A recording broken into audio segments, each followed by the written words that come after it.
All right, good evening, everybody. Good to see you. My wife asked me to share another story of her tales with you this evening, so I'll do that. Back a few years ago, while she was teaching kindergarten, I guess, was it kindergarten? Kindergarten that you were teaching at the time? I stopped. I had come to Nashville for something, and I stopped at school to see her. Several years ago, quite a few. And anyway, walked in. You walk into the kindergarten room, and all the kids look at you like you're something from outer space. And who's that? Who's that? And so anyway, my sweet wife said, "This is Mr. Paul. He is a preacher." And one little boy said, "He's a preacher." So I've been called a lot of things. So when y'all start calling me, it's not going to work.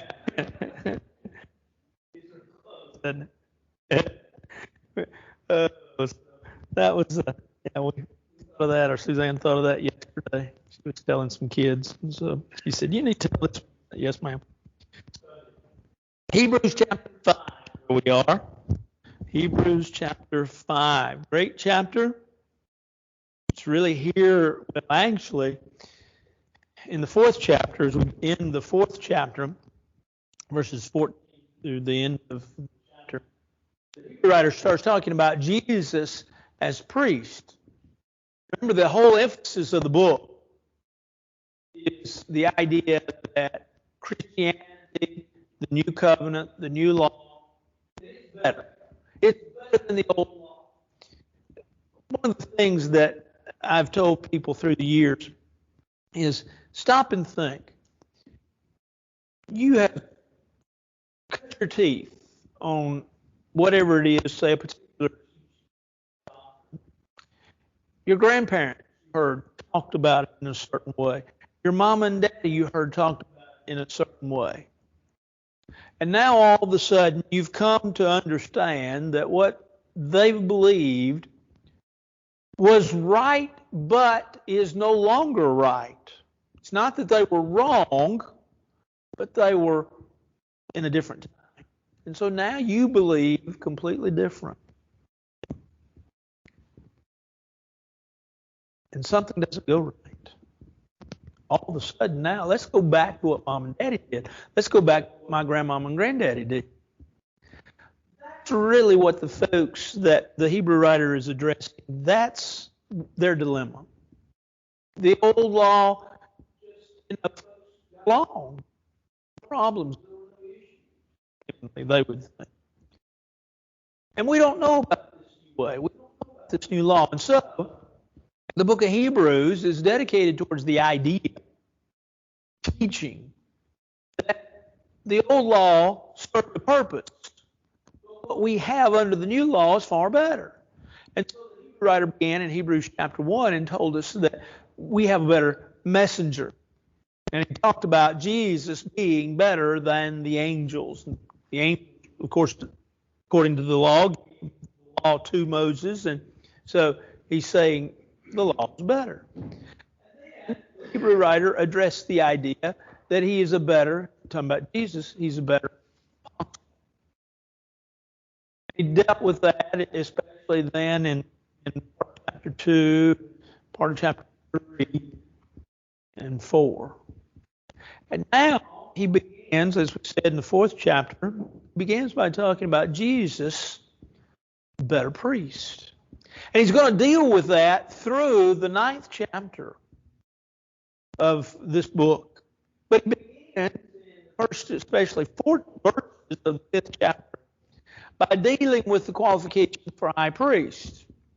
Now, under the old law, for a high priest, what was their lineage?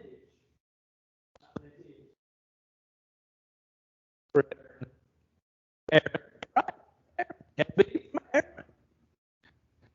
Also, as we'll find out in just a second, you had to be called by God. You had to be concerned with the sins of man. That's all included in the first 4 verses. Let's look at them.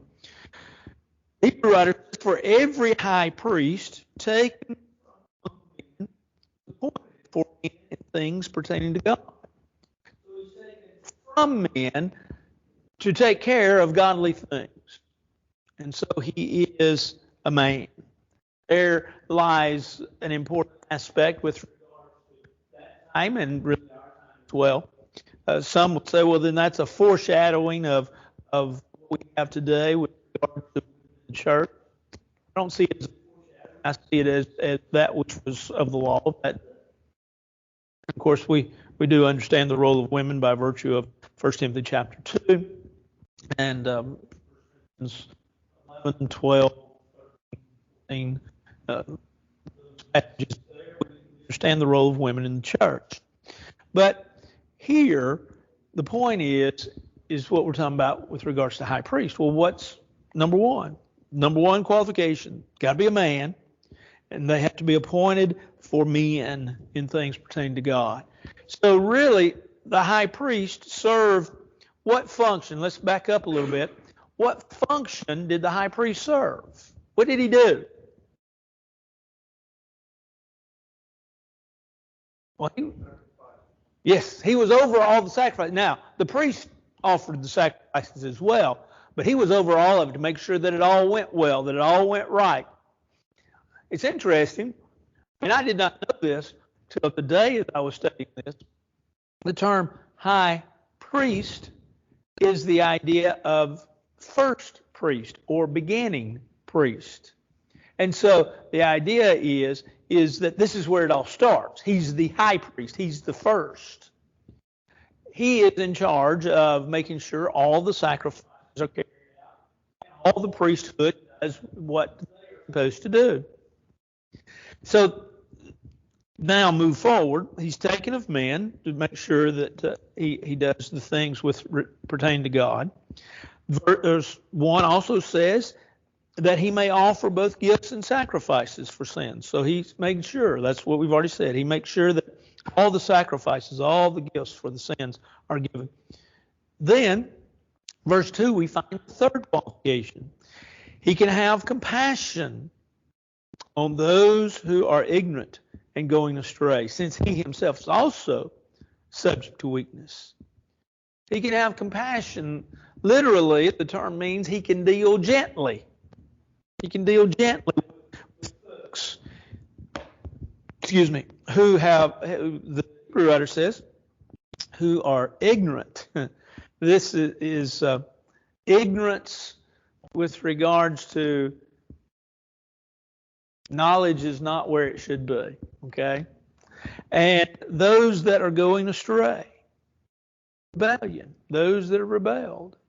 So you have, as he would say, those that are ignorant are those whose passion has waned, and those that are just outright rebelled.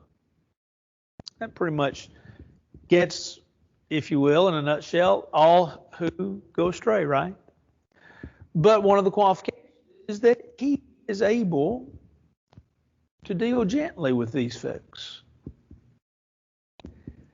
That tells us, gives us at least a little insight on really how we should deal with hearing, right?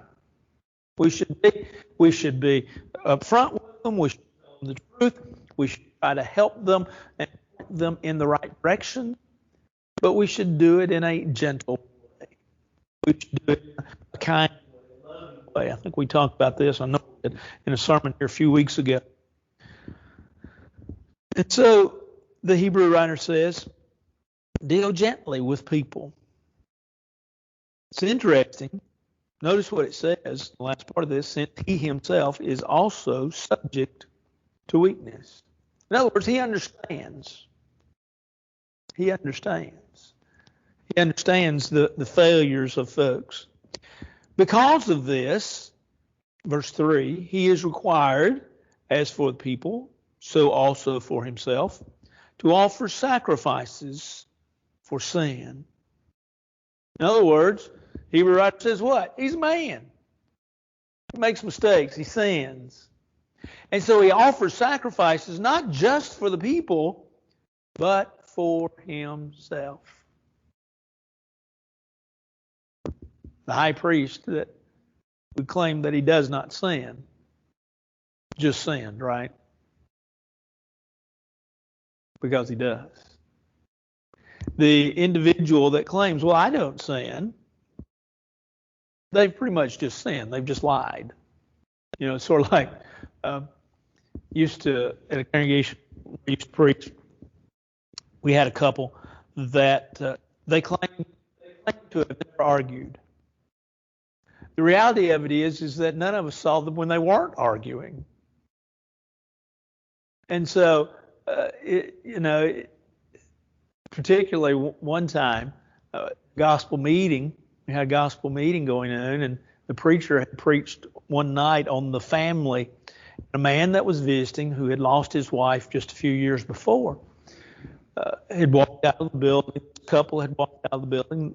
And that lost his wife that was visiting, but a member of the church, but was visiting our congregation, came back in, and he was just shaking.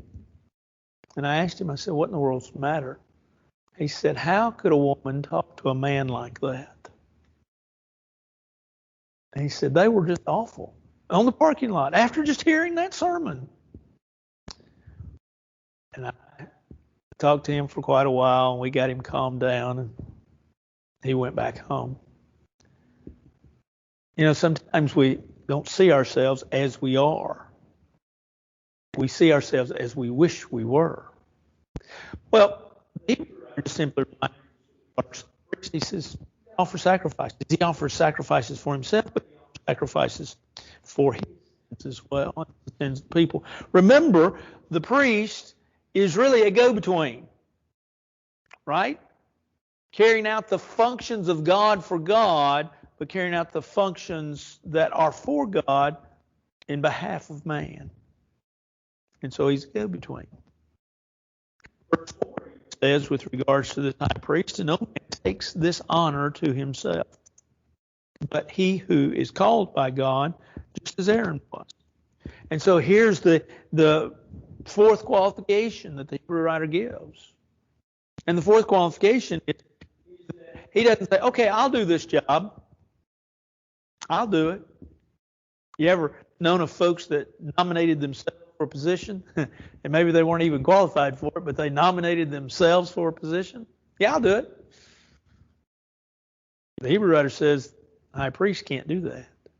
He's just like Aaron in Exodus chapter 28. Aaron was called by God. He's called by God. Well, today we're called, but we're called by the gospel. You know, when I was a young fellow, and folks, you know, especially if you were getting to be your last year of high school, well, what are you going to do? Well, I'm going to go to college. Where are you going to go? Well, I'm going to go free hard. Well, what are you going to study? I'm going to be a preacher. Well, when did you get your calling? Well, you know, they didn't like my answer. Whereunto he hath called you by our gospel, 2 Thessalonians 2, verse 14, to the obtaining glory. You see, they wanted me to have some vision or some voice in the middle of the night. No. We're called today by the gospel of Christ. But from a standpoint of the high priest, he was called by God. God appointed. The man that appoints himself lacks what? Humility. He lacks compassion in a lot of ways, but he lacks humility.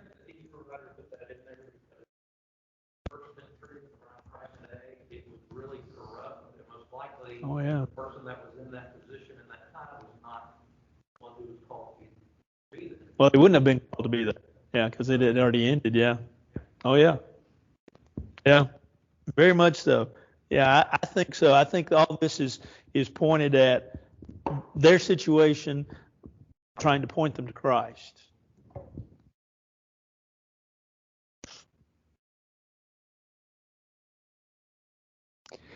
And so it begins now, the Hebrew writer begins in verse 5 to show that Jesus really is deeply qualified for this position. So Christ did not glorify himself to become high priest, but it is he who said to him, "You are my son, today I have begotten you." He also says another, "You're a priest forever according to the order of Melchizedek."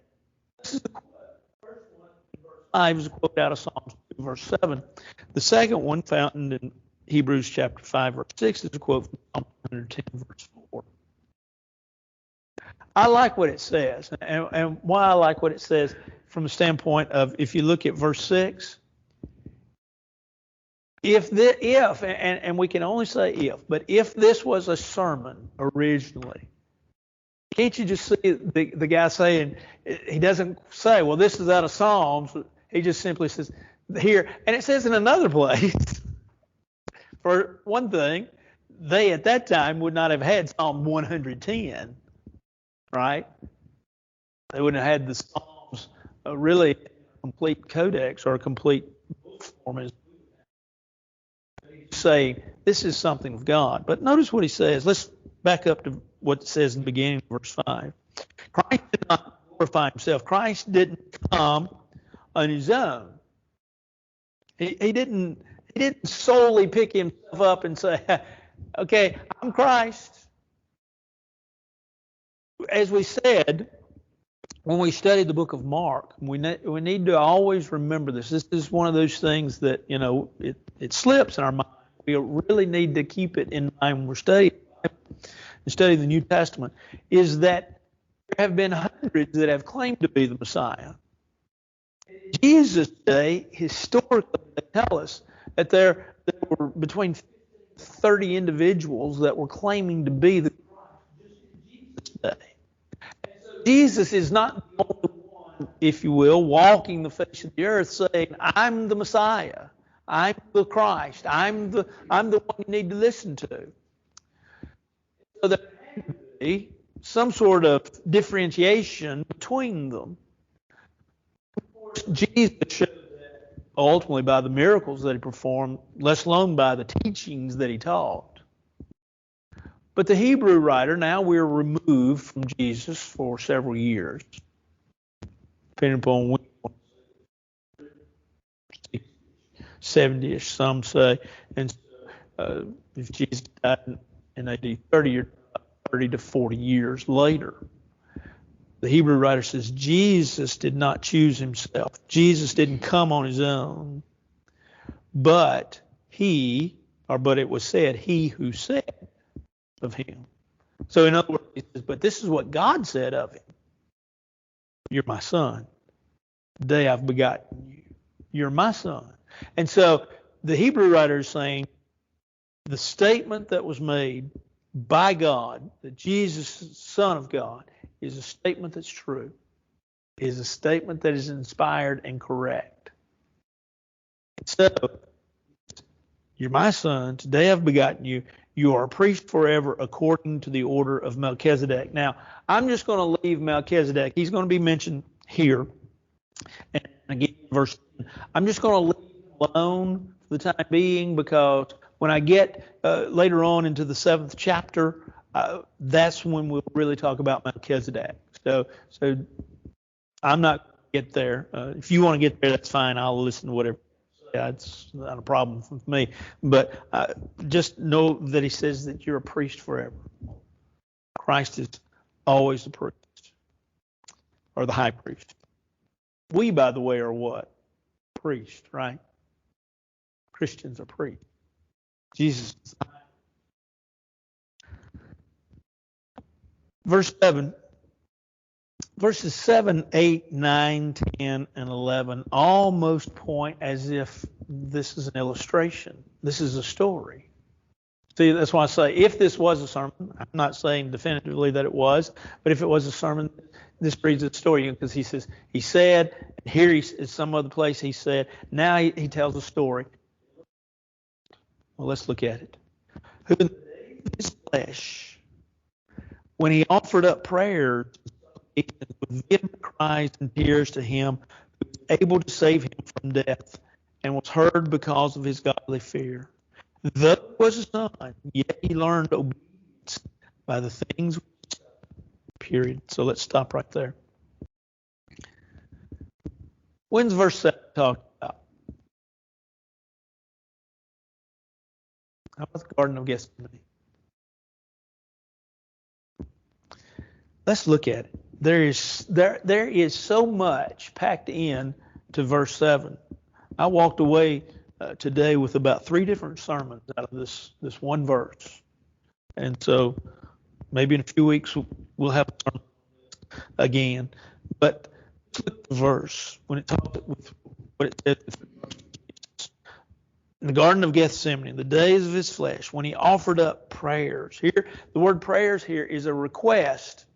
But interestingly enough, the background word has the idea of request of a needy person. So in other words, prayer can be offered and is oftentimes offered from a standpoint and a point of view of need. Now, we talk about we should pray always, and there are different types of prayers of thanksgiving, prayers of request, but it comes always seemingly from a needy person at a needy time, right? We need, we ask, and that's really, in many ways, that's what prayer is. It's asking, God, I need this, I need that. And so it says with regard to Jesus, he offered up prayers, requests of a needy person, and supplications. Or supplications, the idea of request, but it's also the Greek word has the idea of bringing a request with an olive branch. So in other words, a request that is humbly made. And so the Hebrew writer said, Jesus, and we would say this is the Garden of Gethsemane, Jesus offered up from a standpoint of a needy person, he offered up a humble request. But notice what he said, with vehement cries. There are several different words in the Greek text that talk about crying and weeping, but the word vehement here means to weep aloud like a baby. We all cry, right? Some folks are just better criers than others.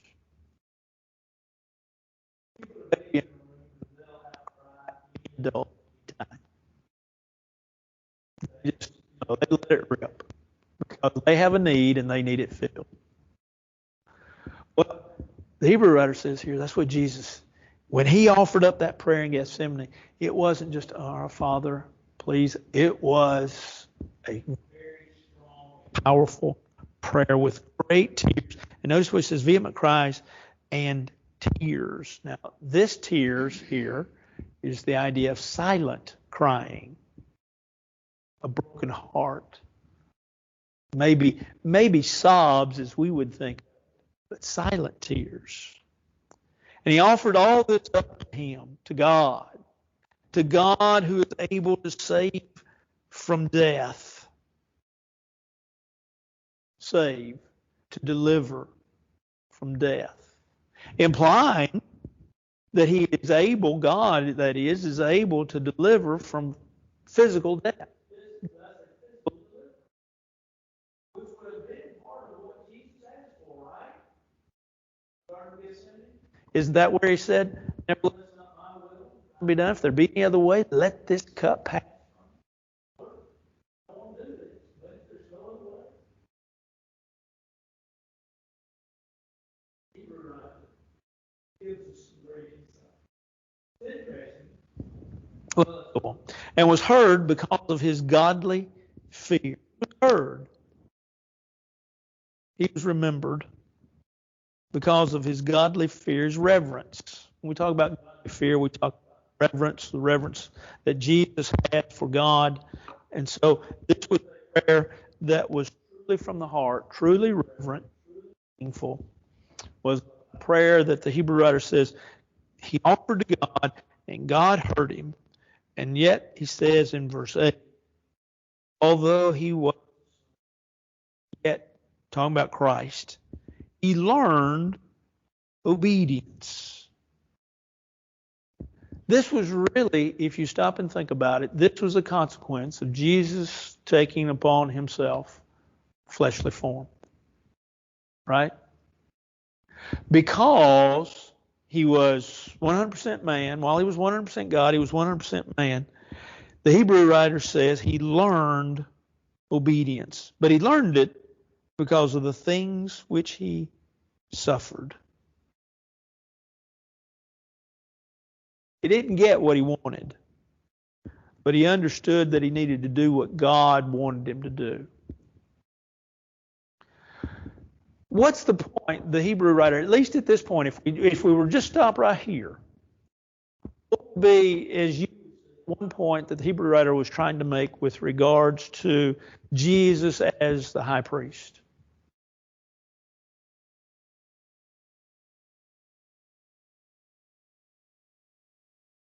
Well, let's think of 2 or 3.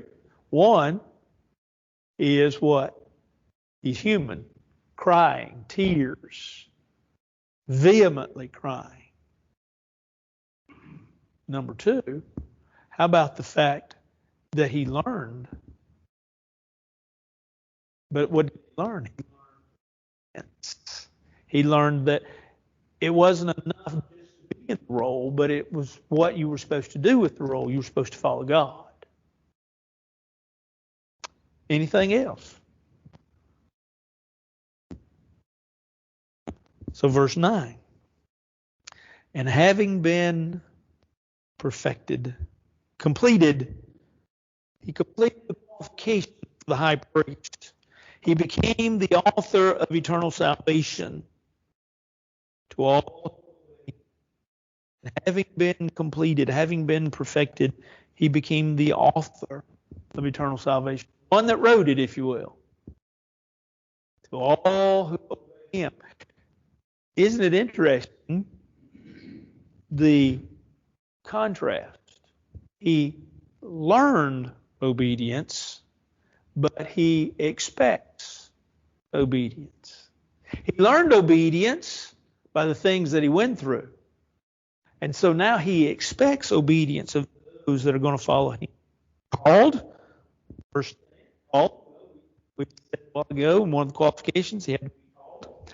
Here, verse 10 says, with regards to Jesus, he was called by God as high priest, according to the order of Melchizedek. Now, in verses 7, 8, 9, and 10, we go back to verses 1, 2, 3, and 4, and we find the qualifications. Number 1, he had to be taken from among men to be a high priest. Yeah, he was a son, and he learned. Second one, that he might offer both sacrifices for sins.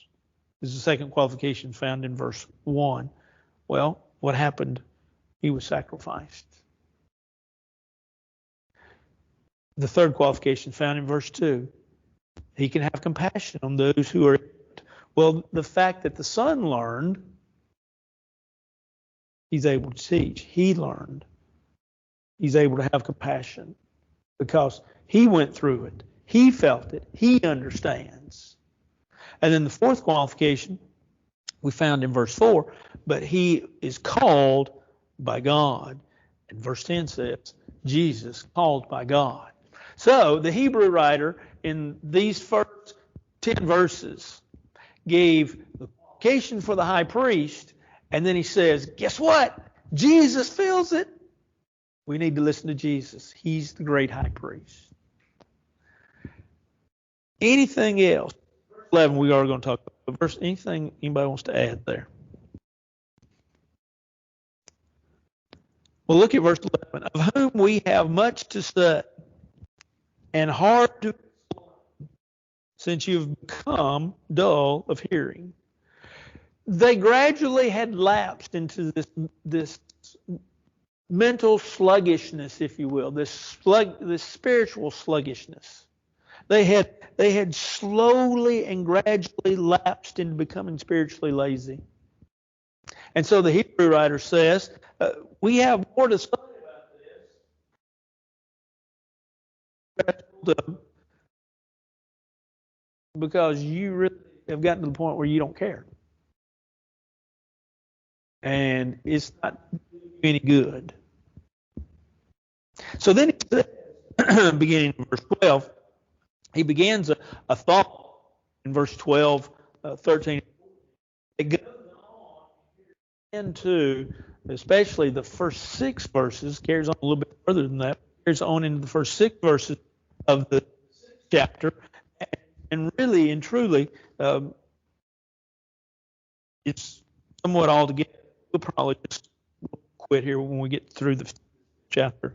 For though by this time, verse 12, you ought to be teachers, you need someone to teach you again the first principles of the oracles of God, and you have come to need milk and not solid food. You've come to the point where you should be more mature. You should have grown, and you should have grown more than you have. Now, this is language, but God expects growth from all of us. God expects us to grow, not just physically, but spiritually. And that growth should always be. I'll share a story with you of a man that, I don't know if he's preaching right now or not. He also teaches on college level, some college level classes. He has a daughter that's good friends with my daughter-in-law and son. Anyway, his mother went to church all of her life, and yet she has since passed away, but she had dementia. And she had gotten to the point where she didn't know any of the children. She didn't know anybody or anything, but he could go in, he could sit, visit with his mama. And he'd sit, and he would say, "Mama?" And she'd say, "Yes." And he'd say, "Let not your hearts be troubled." And she'd finish all the rest of John 14, 1 through 4. And he'd say, "Mama?" And she'd say, "Yes." And he'd say, "The Lord is my shepherd, I shall." And she'd take off and finish all the 23rd Psalm. And she could do several of those. And when the doctor had come in one day, he was explaining to the man what was happening to her. And he said, "Doctor, watch this." And did this little exercise with his mama. And the doctor just smiled. And he said, "Yeah." And he said, "How's that, and what's that all about?" He said, she doesn't know who I am. She remember all these verses. And the doctor said, "Because we remember what we're trained in." And she evidently, the doctor said, was trained in the Bible. That's pretty good. That's what I hope for me. And I can quote him a scripture or something. But we have to understand that we have to grow. Now, that doesn't necessarily mean memorization of scripture. I don't mean that. But it does mean that we need to grow. Grow in the grace and knowledge of our Lord and Savior Jesus Christ. 2 Peter chapter 3, verse 18. That's what God expects. Remember, we studied 1 Peter chapter 2 on Sunday nights. Peter said, "Newborn babes desire the sincere milk of the word, that you may grow thereby." So now the Hebrew says, you should have been growing. You might say, well, this is interruption. And it is. He's talking about Jesus as a priest, and all of a sudden he goes off. Well, once again, if this is what happened, the preacher got to thinking, he got to look at folks, and he said, "I know about them." He hits them. He said, "You should have known all this. You should have been growing up." He says, "I'm going to teach you again the first principles, the basis, or I'll teach you the ABCs of Christianity. I'm going to teach you the basis." And so he says in verse 13, "Everyone who partakes only of milk is unskilled in the word of righteousness, for he is a babe. Solid food belongs to those who are of full age. That is, those who by reason of use have their senses exercised to discern both good and evil. Solid food. And we ask ourselves a question, when we study what's really solid and what's really milk. I mean, who of us could have a really good discussion about how the Holy Spirit dwells within us? Very few of us. Is that what the Hebrew writer is talking about? Something along that line? No. But he is talking about growing. Spiritual growth. And I hope that what I'm about to say, I'm not off track on. But spiritual growth, I believe, comes by taking the basis and building upon them and learning more and more. But also, there is what you might just say, the truth, the gospel itself, is just a basic foundation itself. And much of our learning is simply being reminded of the things that we already know. And not so much learning new things. That's the concept. I hope I'm not wrong though. But here's the point to that. I think brings me back to maybe more than anybody else. If that is true, that means that we should be the students that continue, number one, to go over and over and over. And we grow every time. Every time you grow. You grow. Next door neighbor over here, Jason, has a little spot of bamboo right up next to the fence. On his side. I'm not letting it grow because bamboo, you may have it in your yard, that's fine, but it becomes a bird sanctuary for stuff. And so, but I was amazed this spring as you could mow the yard and nothing be there, and you could go back in 2 or 3 days and it was this long, it was this tall. How fast it grows. You can almost hear it growing. It grows so fast. As Christians, we grow, and each time we add a little layer. Rings of a tree, right? Layers added. That's what happens. And we're just reminded of the truth. But the important aspect is to make sure we're feeding our soul so that we are growing. Make sure that you're feeding your soul so that you're growing. And if you are, you might say, well, I don't know. You probably, number one, know more than you think you do. And number two, you're doing what you're supposed to do. So he said, verse 14, solid food belongs to those who are full age, those who are full grown, those who are mature. That is, those who by reason of use, now this is why growth is so important, have the ability to discern, to pick, to discern between good and evil. And this is where your morals come in. Because we've grown, because we've been building upon the foundation, the principles, and we've built and built, we're able then to discern, we're able to live the life that God would have us to live. Now, the 6th chapter is going to build on this, but I want you to think within the context. We'll stop right here. I want you to think within the context of what the Hebrew writer is really laying down. What he's laying down is this. You folks need to grow as Christians. And if you grow as Christians, you'll understand that Jesus is the great high priest. And that the new covenant is far, far better than what we had and what our folks had. And we, growing, understand that the gospel is to be listened to. And so within the greater context then, the Hebrew writer is trying to explain. You need to keep growing and keep going. Anything else along those lines?